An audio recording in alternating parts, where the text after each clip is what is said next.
The rain was pouring outside, the kind of rain that made you want to stay indoors, wrapped in a blanket with a cup of tea.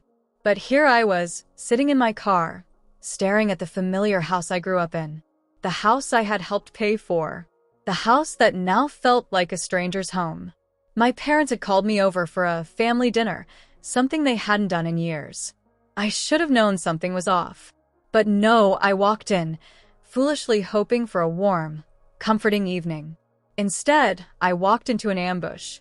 The moment I stepped inside, the smell of roasted chicken and garlic bread filled the air. It was a smell that usually brought me comfort, but tonight, it felt like a trap. My parents were in the kitchen, laughing with my younger siblings, Ethan and Olivia. They didn't even notice me at first. I stood there, dripping wet, feeling like an outsider in my own family. "Oh, you're here," my mother said, finally noticing me. Her tone was casual, almost dismissive. "Dinner's almost ready. Go sit down." I forced a smile and made my way to the dining room. The table was set, the candles lit, and the atmosphere was oddly formal. My siblings were already seated, whispering to each other, their laughter cutting through the air like knives. I sat down, feeling the weight of their glances. Something was wrong. I could feel it in my bones. Dinner started normally enough. We passed around the dishes, made small talk about work and the weather. But then, as the plates were being cleared, my father cleared his throat. That sound. It was the sound of bad news. I froze, my fork halfway to my mouth. "We need to talk," he said, his voice steady but heavy. "Your mother and I have made some decisions about our will." I blinked, confused. "Your will? Why are we talking about this now?" My mother sighed, her eyes avoiding mine. "We just want to make sure there's no confusion later. We've decided to leave everything to Ethan and Olivia." The words hit me like a punch to the gut.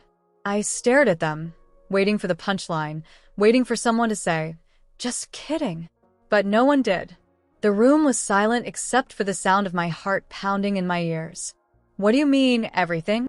I asked, my voice trembling despite my efforts to keep it steady. "Exactly what he said," Ethan chimed in, his voice dripping with arrogance. "The house, the vacation home, the savings, everything goes to us." I turned to my parents, hoping for some sign that this was a cruel joke. But their faces were stone cold, their eyes avoiding mine. My mother finally spoke, her voice sharp and defensive. "You've done well for yourself, Emma. You have a great career, a nice apartment. You don't need our help. But Ethan and Olivia, they're still finding their footing. They need more support." I felt the hot sting of tears in my eyes, but I blinked them away. Support? I had been supporting them for years. Quietly, without complaint. The mortgage payments, Ethan's endless tuition fees, Olivia's extravagant shopping sprees, all of it had come out of my pocket. And now, they were telling me that none of it mattered? "So, this is my reward?" I asked, my voice low but firm. "For years of paying your bills, for the $40,000 I put into renovating the vacation home last year, you're leaving me nothing because I made something of myself?" My mother sighed dramatically, shaking her head. "This is exactly why we didn't want to tell you. You always bring it back to money, Emma. It's never about family with you." Heat surged into my cheeks, my fists clenching beneath the tablecloth. "It was always about family for me," I shot back. "Every sacrifice I made was because of family. Because you asked me to. Because you said family sticks together." Ethan scoffed, leaning back in his chair and crossing his arms smugly. "You're acting like some martyr. Nobody forced you to help. You just liked playing the hero." Olivia laughed quietly, twirling a strand of her glossy hair around one finger. "Maybe you thought if you threw enough money at us, Mom and Dad would finally love you as much as they love us." The cruelty of her words stung deep, reopening a wound I had spent years pretending didn't exist. My parents didn't react, didn't reprimand her.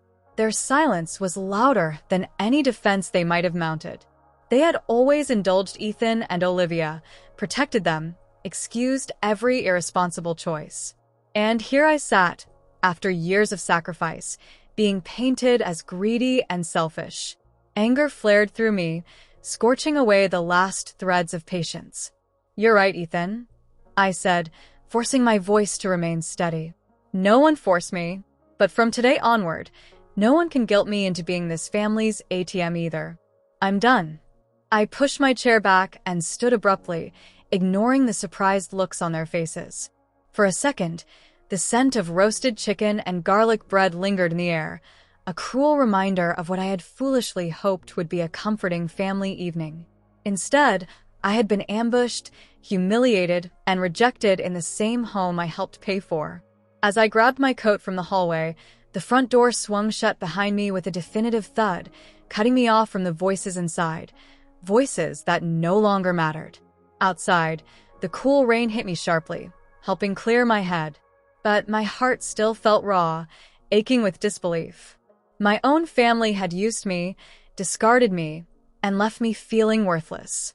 I climbed into my car and slammed the door shut, gripping the steering wheel with trembling hands as tears finally escaped down my face. During the silent, lonely drive back to my apartment, memories flooded my mind. Each financial sacrifice, each canceled vacation, every night I had spent awake juggling spreadsheets and payments to ensure they stayed comfortable. All of it done silently, without complaint, out of a misguided sense of love and obligation. How naive I had been, believing my efforts were appreciated, let alone valued. Back home, my apartment felt strangely unfamiliar now, as if everything around me was tainted by this revelation. I poured myself a generous glass of red wine, the expensive one I had saved for special occasions. Somehow, tonight's bitter lesson seemed fitting enough. Settling onto my couch, I opened my banking app. The recurring monthly payments: 2,000 L A B E L E D P A R E N T S M O R T G A G E A N O T H E R 2000 labeled parents' mortgage, another $700 for their utility bills, mocked me from the screen. Without hesitation, I canceled them both, a quiet defiance bubbling through my chest as the confirmations flashed. As the evening faded into night, I replayed the dinner conversation obsessively, my anger giving way to deep sadness. The rejection wasn't just financial, it was emotional. A lifetime of feeling second best finally confirmed openly. Yet, even amidst the hurt, something new stirred within me, a sense of liberation. A realization that my worth wasn't defined by their acceptance. It was time to reclaim my own life, free from expectations and obligations that had become chains around my spirit. I knew my parents, Ethan and Olivia, wouldn't let this go quietly. There would be calls, arguments, perhaps even retaliation. But tonight marked a turning point. No matter how hard they pushed back, I vowed silently to myself, I was done being their victim. Done quietly accepting disrespect under the guise of duty. From this moment forward, my life was my own. And as I drained the last drop of wine from my glass, I found myself smiling bitterly into the darkness. My family had invited me home to announce they had left everything to Ethan and Olivia. But they had given me something far more valuable tonight: freedom. The next morning, I woke up to the sound of my phone buzzing incessantly. I glanced at the screen. My mother's name flashed across it. I let it go to voicemail, unwilling or maybe unable to hear her voice so soon. A minute later, the voicemail notification blinked impatiently.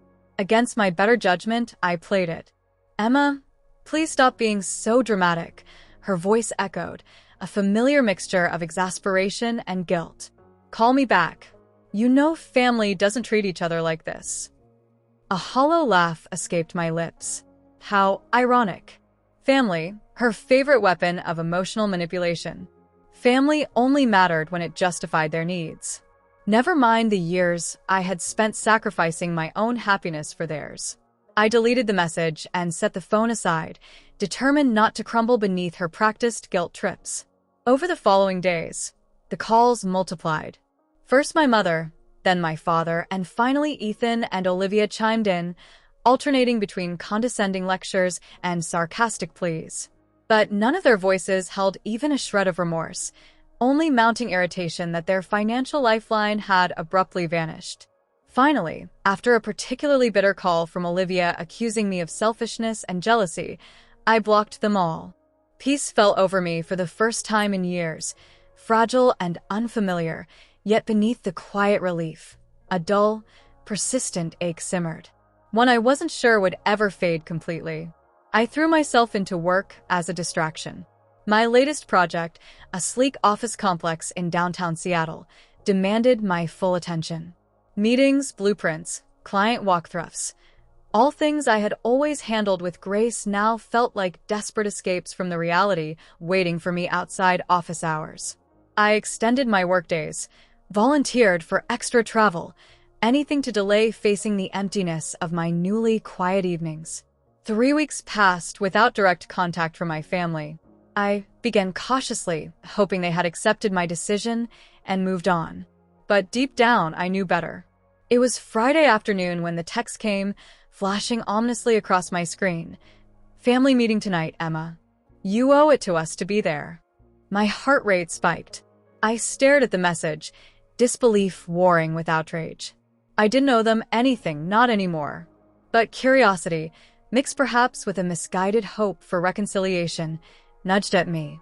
Before I could overthink it, my fingers typed a single-word reply: "Fine." Pulling into my parents' driveway that evening felt surreal.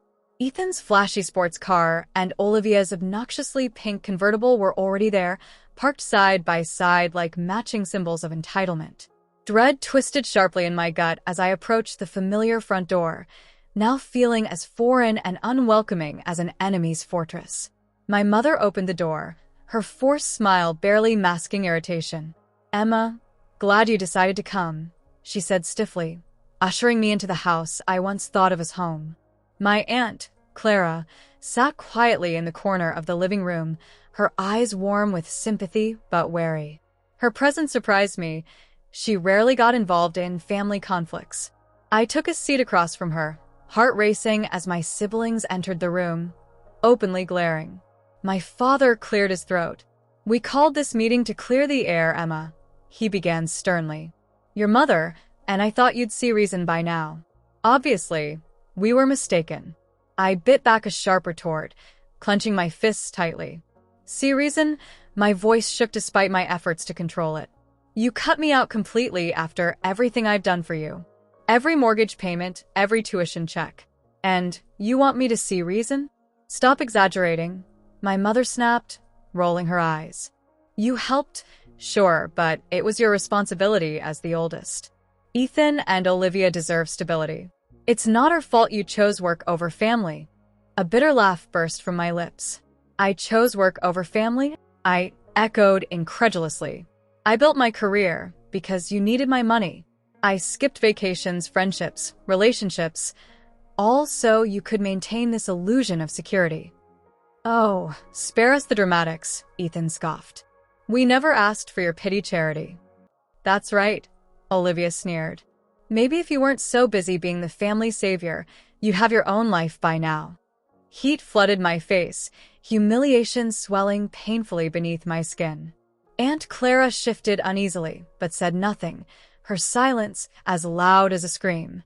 My parents remained silent, faces stony, eyes turned away from me once again. I stood abruptly, the chair scraping harshly across the hardwood floor. "You know what? You're right. It was my mistake to believe I mattered here. I won't make that mistake again." As I reached the door, my father's voice cut sharply behind me. "If you walk out now, Emma, don't expect to be welcome back." I paused, my hand gripping the doorknob, a lifetime of suppressed anger finally bubbling to the surface. "That's fine," I replied coldly, my voice shaking with controlled fury. "I've never felt welcome here anyway." Outside, beneath the cold stars, tears burned hot trails down my cheeks. Each step toward my car felt heavier than the last, the realization finally sinking in. My family never truly valued me. I was merely convenient, disposable, replaceable. At home, I locked my apartment door firmly behind me, determined never to let them hurt me again. I sat in darkness, the silence, now strangely comforting, wrapping around me like a protective shield. A quiet knock on my door startled me, sending adrenaline coursing through my veins. Cautiously, I peered through the peephole. Aunt Clara stood there, worry etched deeply on her face. Opening the door, I let her in wordlessly. She immediately embraced me, warmth and comfort radiating from her gentle hold. "I'm sorry, Emma," Clara whispered, her voice thick with emotion. "They're wrong. You deserve so much better." Her words cracked something inside me, and the tears I had held back flowed freely. Clara held me tightly, allowing me to release years of pent-up pain and bitterness. After a long silence, she finally spoke again, her voice filled with conviction. "They won't ever admit it, but they're scared. Scared of losing control, of facing their mistakes. For years, they've taken you for granted, and now they're realizing what they've lost." I nodded, her words resonating deeply. For the first time in years, I felt seen, understood. And as I sat there, wrapped in my aunt's comforting embrace, I knew one thing for certain. I was done being their victim. From this moment forward, my life was my own. Aunt Clara pulled back slightly, her hands resting on my shoulders as she looked into my eyes. "Emma, there's something you need to know," she said, her voice trembling slightly. "Something your parents have kept from you for years." I frowned, my heart skipping a beat. "What are you talking about, Clara?" She hesitated, glancing toward the door as if making sure no one was listening. "It's about the will," she said finally. "There's more to it than what they told you at dinner. They didn't just leave everything to Ethan and Olivia. They left you something too, but they never intended for you to find out." I stared at her, my mind racing. "What do you mean?" "They told me outright that I was getting nothing." Clara shook her head. "That's what they wanted you to believe. But there's a clause in the will, a secret trust fund set up in your name. It's not much compared to what they're leaving your siblings, but it's enough to make a difference. Your father set it up years ago, back when he still thought you might need their help. But when you became so successful, they decided to keep it hidden. They didn't want you to know." I felt a mix of emotions, anger, confusion, and a flicker of hope. "Why are you telling me this now?"